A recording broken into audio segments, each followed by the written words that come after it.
tarde, Jean. Prazer em revê-lo. Quanto tempo, né? Pois é, meu amigo, quanto tempo? Uma Pois satisfação muito é. grande falar com você. O prazer é meu também. Obrigado. Nós aqui na TEAR tomamos vergonha na cara e começamos a organizar a nossa área digital, Paulo, tá?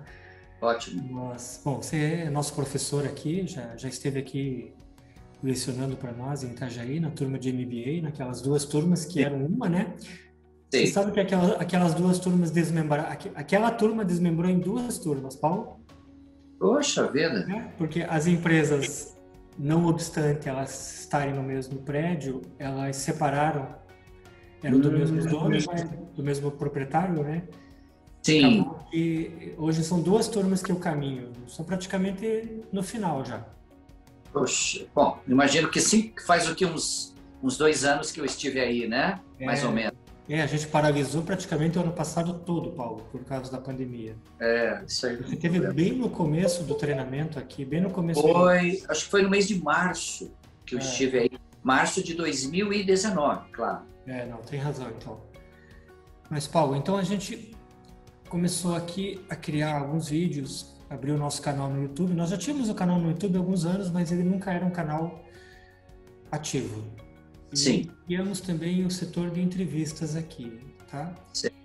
Eu pretendo conversar com algumas pessoas, alguns especialistas, algumas pessoas da área, pessoas que são renomes, relevantes como você, num, num, num, Obrigado.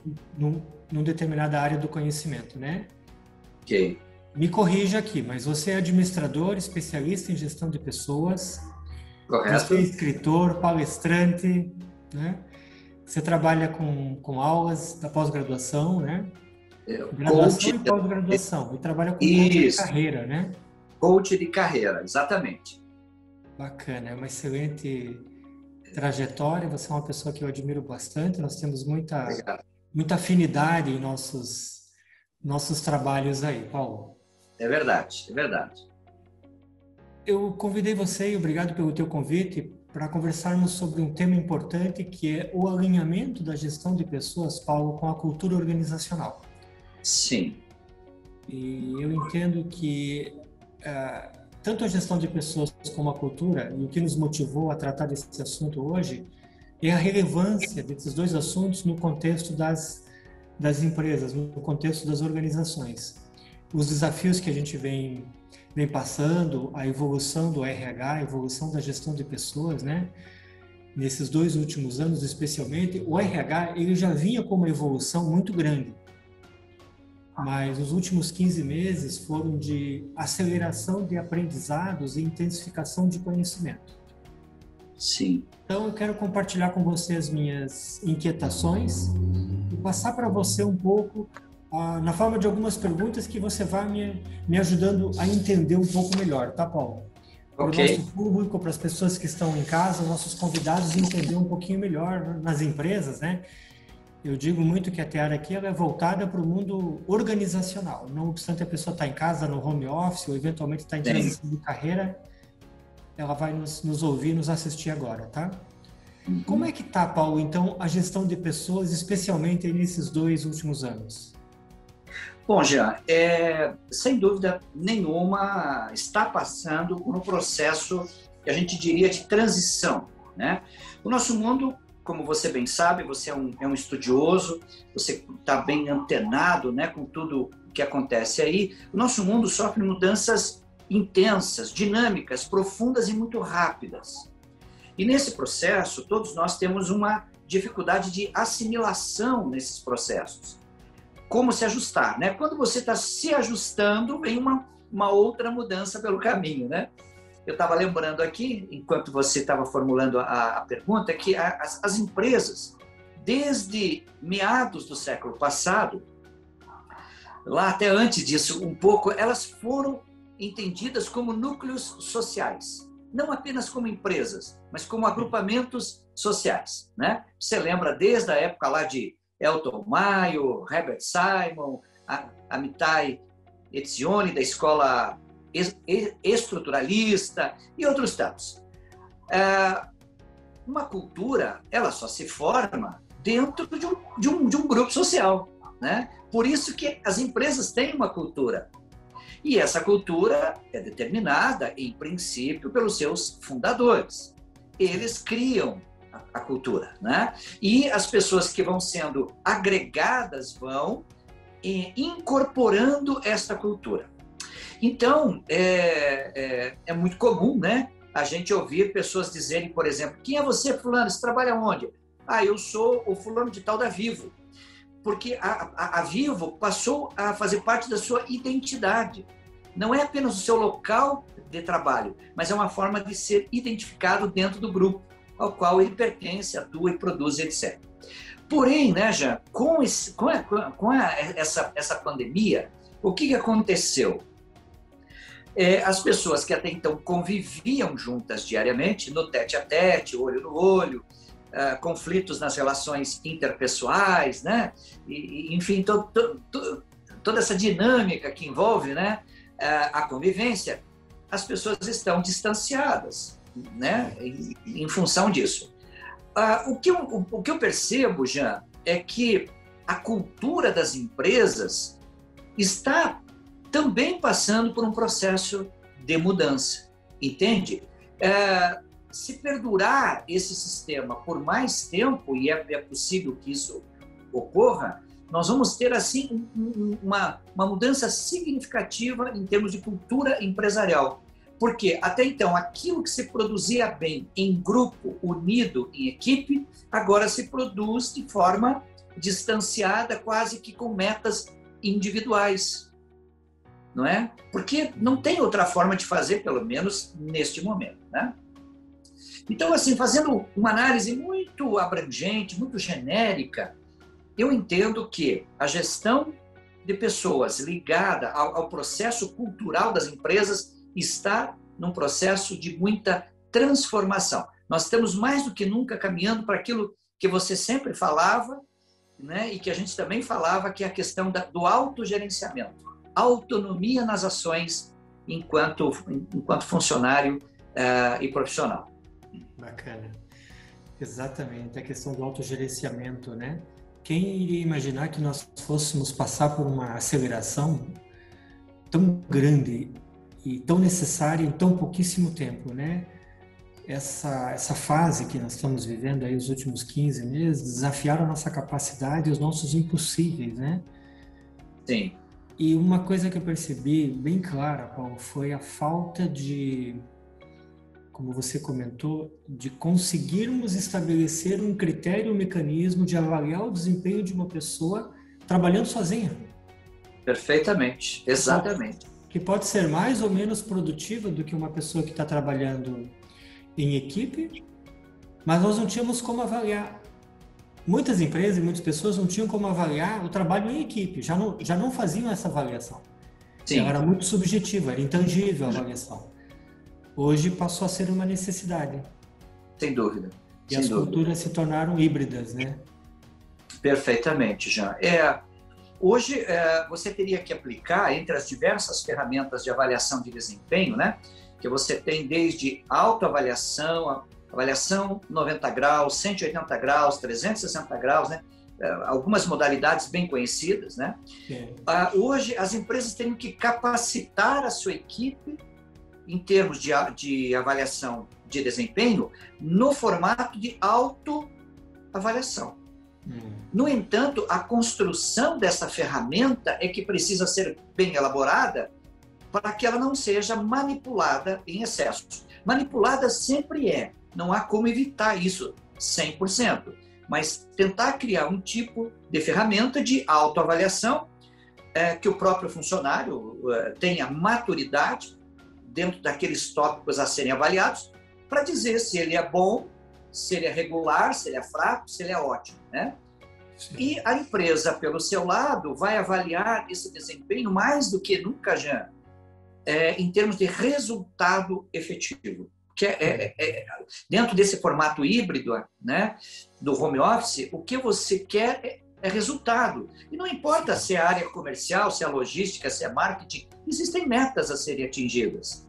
E essas metas é que vão indicar se ela for atingida, né, se o desempenho está contente ou não. Sim, as entregas, né, Paulo?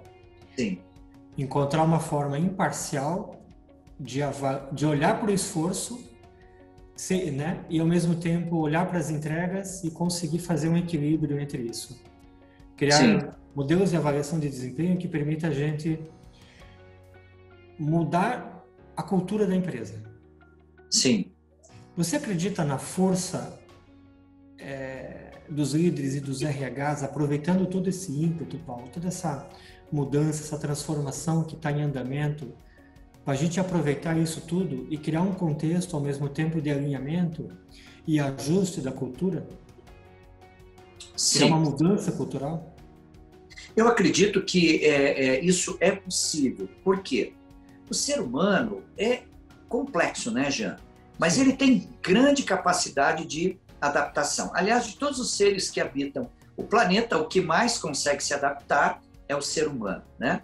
Agora, vai muito da instrumentalização das áreas de recursos humanos para que elas possam entender efetivamente o momento que nós estamos vivendo e propor para as organizações uma forma de acompanhamento do trabalho das suas equipes, que não seja excessivamente mecânico, apenas mensurado pelos resultados, mas que também olhe o aspecto humano, ainda que à distância. Uhum. Por quê? Porque qualquer coisa que você e eu façamos, positiva ou negativa, ela tem uma relação muito direta com a questão comportamental. Eu lembro de uma reunião em que você fez um comentário e eu nunca mais esqueci, né? Nós estamos falando sobre administração financeira das empresas, né? E a discussão é, puxa, que metodologia vamos usar? Temos aplicativos, né, para ajudar o sujeito a organizar a sua empresa. E aí você disse, olha, qualquer questão é comportamental. Se o sujeito não sabe organizar a sua vida financeira, não é porque lhe faltam recursos técnicos. Isso tem de sobra hoje.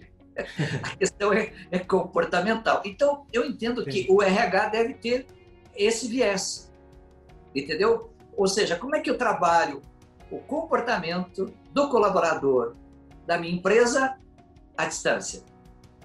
É uma pergunta difícil para ser respondida, mas com certeza... Porque, ao mesmo tempo que o RH tem que estar olhando para esse colaborador, que já não está mais tanto presente, ele pode estar parcialmente presente ou não, quem que está olhando para esse RH, né? Porque esse RH, essa pessoa do RH, ela também não é uma pessoa preparada, ela está sofrendo tantos dilemas e dificuldades, ou até maiores, que as pessoas que estão na organização. E tem muitas organizações, Paulo, que não têm RH. Nós iniciamos um trabalho de consultoria recentemente numa empresa de 30 colaboradores aqui no Vale do Itajaí, que já é um número razoável de pessoas, que ela não tem área de recursos humanos. Ela tem uma área fragmentada de departamento pessoal que cuida da parte burocrática de folha de pagamento, mas não tem ninguém olhando para as pessoas. Geralmente, essas áreas são mais operacionais do que estratégicas. E essa é a questão, né? Hoje, o RH, ele é visto como uma área estratégica. Na hora que você vai formular o planejamento, sobretudo dentro desse novo contexto, você precisa ter a indicação. Qual é o perfil de pessoas que se adapta à nossa empresa dentro desse novo contexto? Isso é estratégico, não é operacional. Você tem que vislumbrar, você tem que fazer pesquisas, você tem que fazer uma série de estudos e tentar errar o menos possível, né? Porque erros ocorrem, mas tentar diminuir essa margem, né? Sim. Nesse contexto, Paulo, bem observado por você, entra a força do perfil de uma pessoa. A força de um perfil está diretamente relacionada com, algumas teorias explicam, né, os perfis comportamentais. Aí, entre elas, nós temos o EBTBI, nós temos o DISC, nós temos o Enneagrama. Qualquer metodologia que a empresa ou o profissional utilizar, ele pode te ajudar a olhar para o perfil de uma pessoa e verificar se esse perfil está alinhado com as habilidades, competências e com a cultura que a empresa tem. Perfeito, perfeito. Para diminuir a chance da gente ter eventualmente desvios de resultado, a pessoa demorar para entender o que se espera dela, não ficar claras as expectativas, a clareza de expectativas de um colaborador é bem importante, né? nesse contexto, Paulo, que nós estamos falando, de um lado nós temos a organização, no centro, no ponto de equilíbrio, nós temos o RH, o moderno RH, que é um RH estratégico, focado em recrutar e selecionar a pessoa, entre aspas, certa, e também desenvolver ela. E na outra ponta nós temos um colaborador. No meio disso tudo, nós temos os líderes, que não necessariamente são gestores de pessoas e estão no RH. São gestores de pessoas, mas não estão no RH, mas não sabem que são gestores de pessoas muitas vezes. São apenas profissionais da área técnica e que se preocupam com resultados, com operação. Independente do gestor de pessoas, ser do RH, Paulo, ou ser o líder, ou ser o dono de uma empresa, quer seja uma empresa pública, familiar, privada, de capital aberto, fechado, como é que você conseguiria elencar ou pontuar para nós os desafios desses líderes de pessoas nesse contexto, Paulo? Então, primeiro, né, você fez uma citação muito pertinente. Porque o que acontece, Jean? Gestor de pessoas, você pode ser oportunamente, ou seja, surgiu a oportunidade, né? Você cresceu na empresa, era funcionário da área operacional, mas devido ao seu bom desempenho, a empresa entende que você tem condições agora de assumir o comando de um setor. Porém, essa entrega de liderança, muitas vezes, ela vem como prêmio e não necessariamente como um objetivo estratégico da própria empresa. Sim. Então, poxa, o Paulo trabalha conosco aqui há tanto tempo, poxa, está na hora da gente, né, fazer alguma coisa melhor por ele. Então vamos promovê-lo. Ele vai ser gerente, por exemplo. Mas eu não tenho capacitação nem técnica, muitas vezes, e muito menos a questão de entender o comportamento humano, porque eu sempre trabalhei bem porque era a minha performance, era o modo como eu sabia fazer as coisas. Então, eu entendo que os gestores de pessoas hoje, eles precisam entender de gente, por mais que seja à distância. Antes de entender das técnicas de trabalho, que são mais facilmente compreensíveis, assimiláveis e praticáveis, né? Ele precisa entender de gente. Como é que as pessoas se sentem nesta pandemia? Como o colaborador ele se comporta sem uma supervisão direta? De que forma o colaborador entende o seu espaço pessoal dentro da sua casa como um núcleo da sua própria empresa, que o remunera e que ele tem que apresentar resultado. Então, o gestor de pessoas, ele precisa conhecer isso. E para isso tem que estudar. Ou vai fazer um curso de capacitação, né? Com o professor Giancarlo, com outros profissionais, comigo, enfim, com outros, né? Mas ele tem que aprender a lidar com essa realidade. Porque se ele não o fizer, ele vai ser o líder intuitivo. Sabe aquela história, né? Alguma coisa me diz que eu acho que eu tenho que fazer isso. A intuição é boa, ela é necessária, ela faz parte do ser humano. Mas eu não posso decidir tudo intuitivamente. Eu tenho que ter técnicas para isso, né? Sim. Então, eu entendo assim, primeiro, se a empresa não tem na sua cultura isso, deve incorporar. Antes de promover alguém, se esta pessoa tem potencial para isto, treine-a. Comece a capacitá-la. Desde cedo, dentro de um novo contexto, agora home office, à distância, vai treinando-a, para que quando ela estiver pronta, então ela possa assumir e gerar aquele resultado que a empresa espera dela. Mas, para concluir esse raciocínio, Jean, o maior desafio hoje do RH não é o recrutamento, é o processo seletivo. Na minha ótica, na minha experiência de vida, os problemas da empresa se resolvem ou se complicam a partir da seleção das pessoas que vão ser incorporadas. Então, eu entendo que o processo seletivo, até para gerentes, porque existe isso também, sim, deve ser muito criterioso. Tem que fazer não só o perfil do cargo, tem que fazer o perfil do profissional alinhado à cultura da empresa. Exatamente. Eu digo que esse aí é o passo zero, Paulo. Antes de ir a campo, anunciar a vaga em qualquer edital, em alguma agência de emprego, ou começar a fazer entrevistas, quem que nós estamos procurando para a empresa? Exatamente, essa é a pergunta.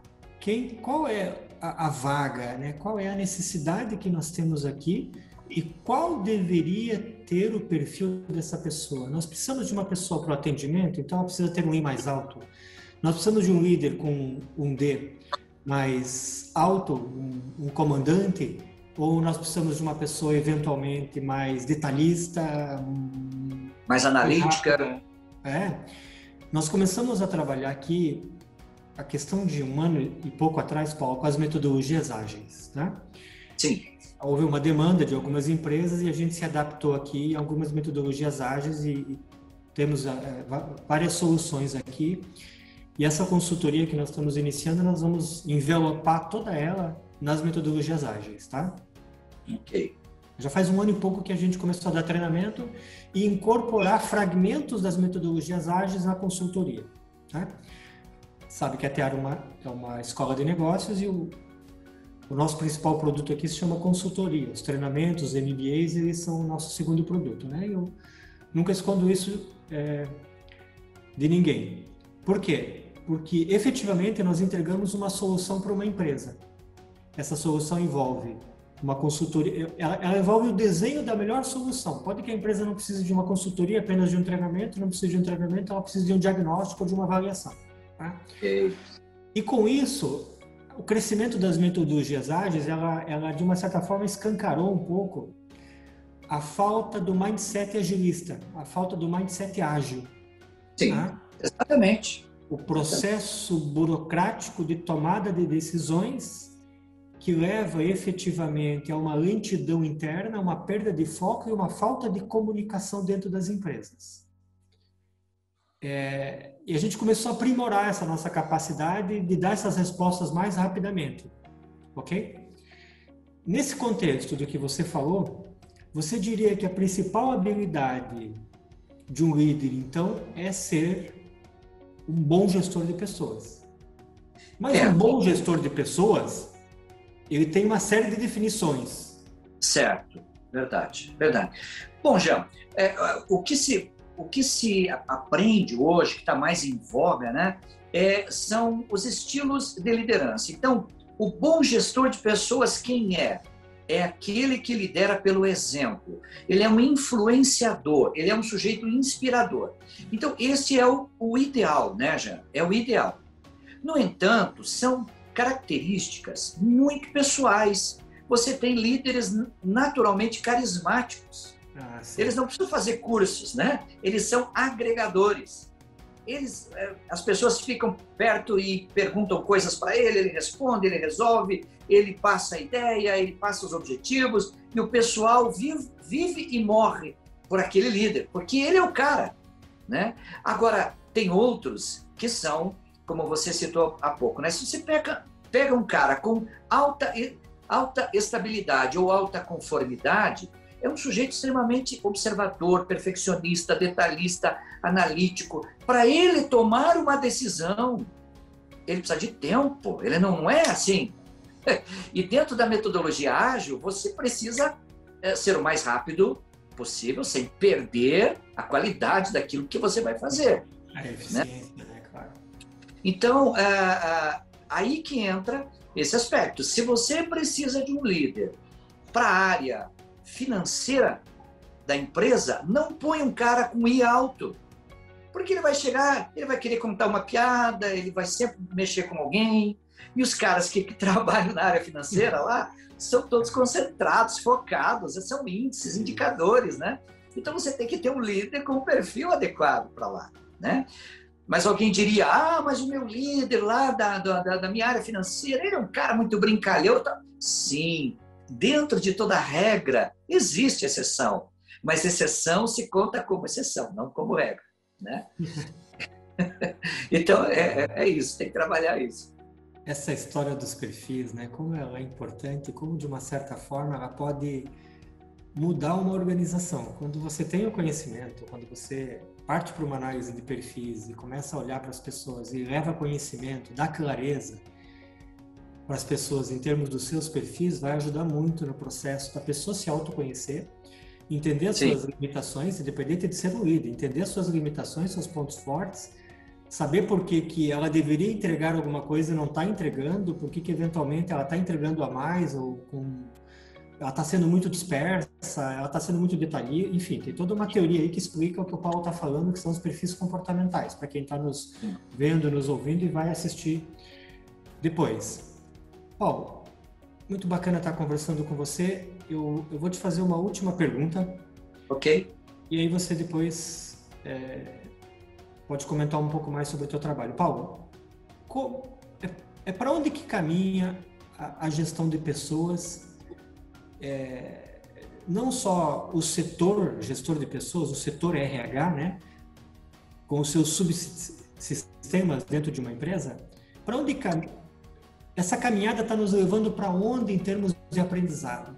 O que nós já evoluímos, já crescemos, o que nós somos obrigados e aceleramos rapidamente, e as próximas versões do RH, do gestor de pessoas, da gestão de pessoas, elas devem incluir o quê? Que funcionalidades, que requisitos?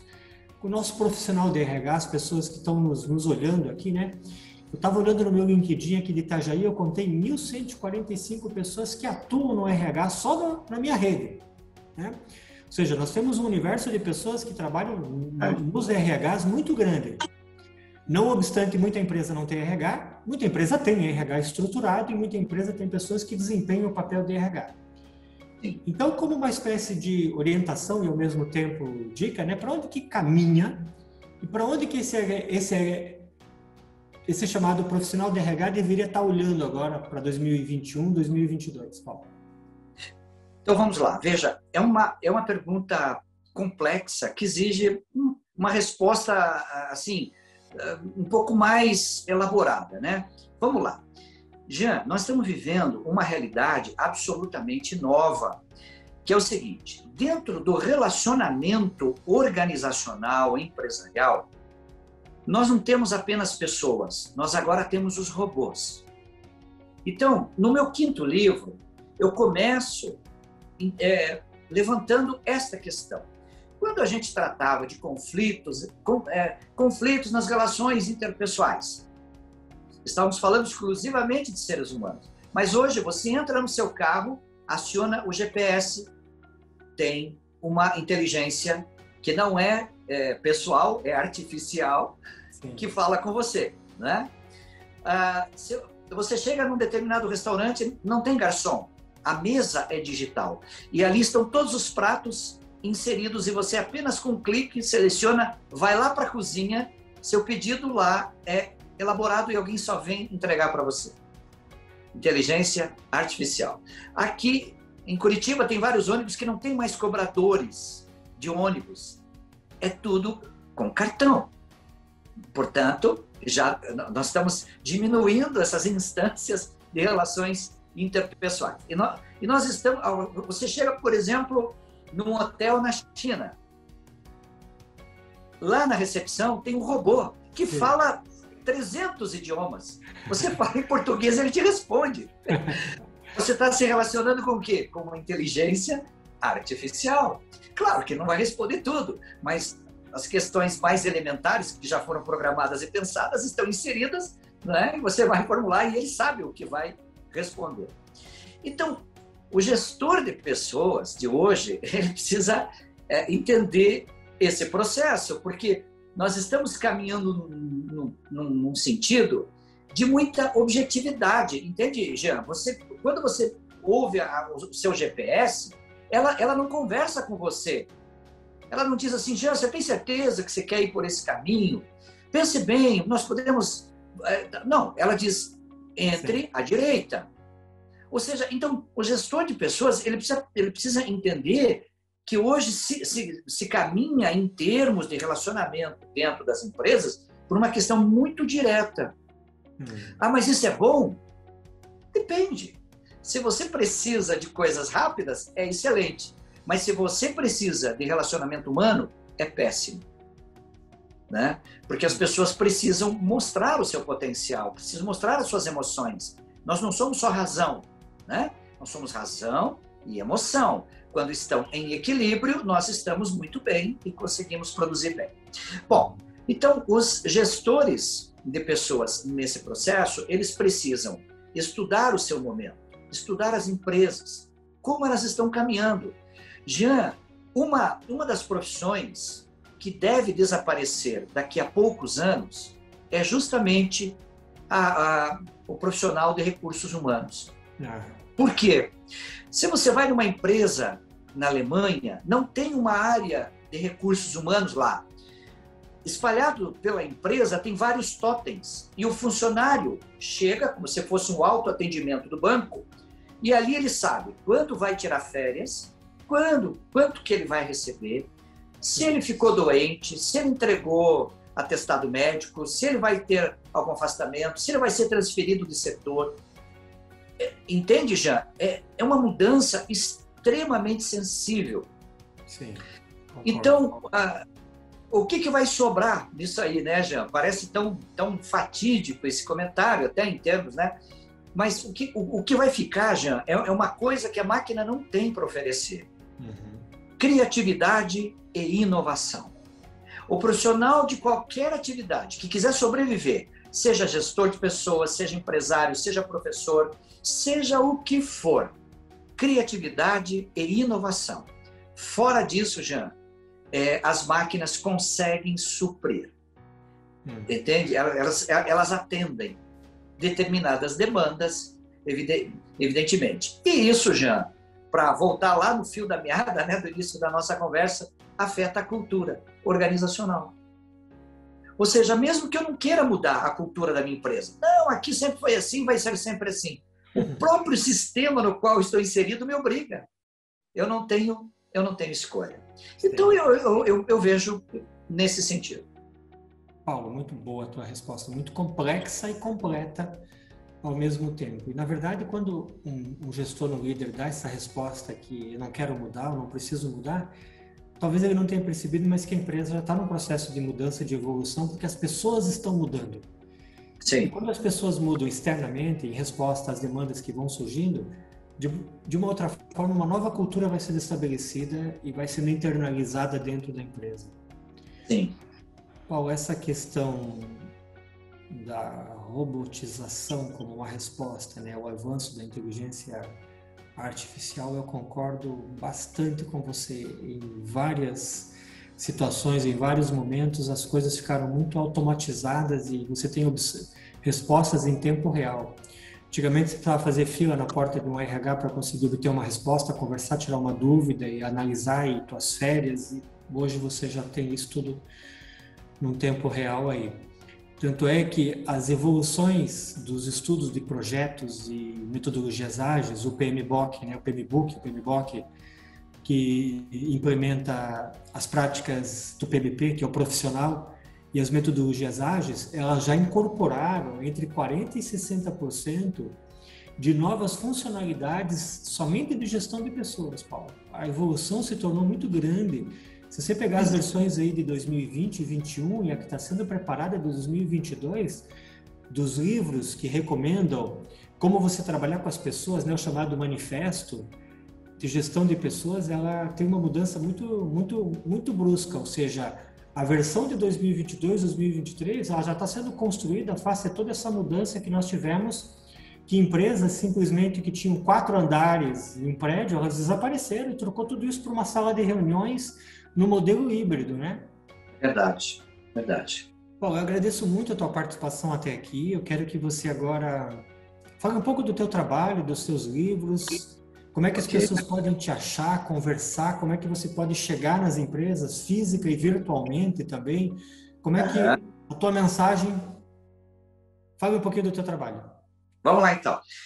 Então, eu sou professor, já como você citou, né? A minha graduação é Administração de Empresas, fiz o MBA lá com você, de Gestão Estratégica de Pessoas, daí fiz 3 formações em coaching, a última da Sociedade Brasileira de Desenvolvimento Humano, que foi assim o top de linha para mim aqui, né?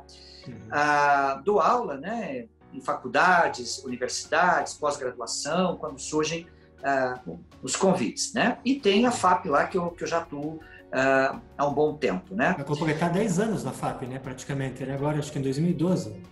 Exatamente. Eu estou completando agora. Completei agora 9 anos de FAP. Sim, eu lembro que foi nessa transição aí. Foi exatamente isso. Então,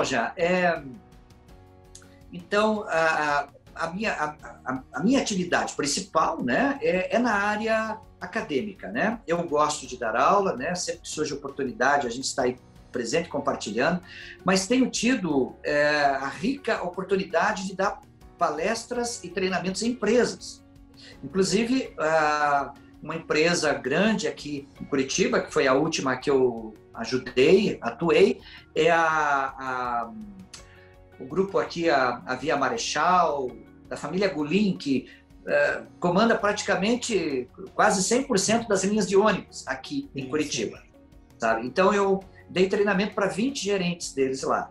E foi uma experiência muito boa. Foi mais de um treinamento, né? Com eles. Então, mas sempre, Jean, o meu foco é gestão de pessoas, mas ainda dentro disso, eu tenho um foco mais na área comportamental. Eu gosto de trabalhar inteligência emocional, resiliência, sabe? Eu entendo que o comportamento humano é que determina o curso das coisas. Aquilo que você decide, como você falou, autoconhecimento. Quais são meus pontos fortes? Quais são meus pontos fracos? O que eu quero para mim e o que eu espero dessa empresa. Então, eu preciso tomar decisões, né? Então, eu tenho um foco bastante aí. Tenho 4 livros publicados, né? Que é a Bíblia e a Gestão de Pessoas, a Bíblia e a Administração de Conflitos e a Bíblia e as Competências Comportamentais, que é uma trilogia, né? Inclusive, a Bíblia e a Gestão de Pessoas saiu agora, acho que é a 4ª ou 5ª reimpressão, né? Então, é um livro que tem sido bem aceito nas empresas, em várias modalidades, não só igrejas, mas empresas em geral, né? E tem um 4º livro, que é um romance, que daí é uma aventura minha literária aí, para ver se eu consigo falar de outra coisa, né? Sim. Então, eu escrevi um romance em torno da vida de Jacó, que é o 3º patriarca hebreu, e até aqui o feedback tem sido bastante positivo, apesar do livro vender muito pouco, né? Mas quem tem lido tem gostado bastante, né? Bacana. Então é isso. Se tiver alguém assistindo, quiser contar com a gente, estou à disposição. Se não, pode falar direto com o professor Giancarlo, que me conhece, a gente conversa e combina o que for preciso. É isso. Jean, obrigado pelo convite, viu? Foi muito bom. Muito obrigado. Mais de 40 minutos de uma conversa muito agradável. Eu estive aqui com gente competente, o Paulo Araújo, né? Tem um movimento de transformação de pessoas muito, muito impactante. Eu admiro muito o teu trabalho. Quando você esteve aqui, enfim, nós convivemos muitos anos juntos em Curitiba, eu sempre pude acompanhar, e aqui foi muito elogiado nas 2 empresas que você esteve fazendo um trabalho aqui do MBA com módulo de gestão de pessoas. Paulo, meu forte abraço, muito obrigado a você. Nós vamos disponibilizar isso no nosso canal do YouTube também, tá? E a gente vai divulgar esse material teu, tá? Essa palestra aqui, ok? Muito obrigado, um forte abraço, tá? Forte abraço, sucesso para você aí, Deus abençoe. Espero que a gente se veja presencialmente em breve. Obrigado, não vai faltar oportunidade, tá? Com certeza. Um abraço.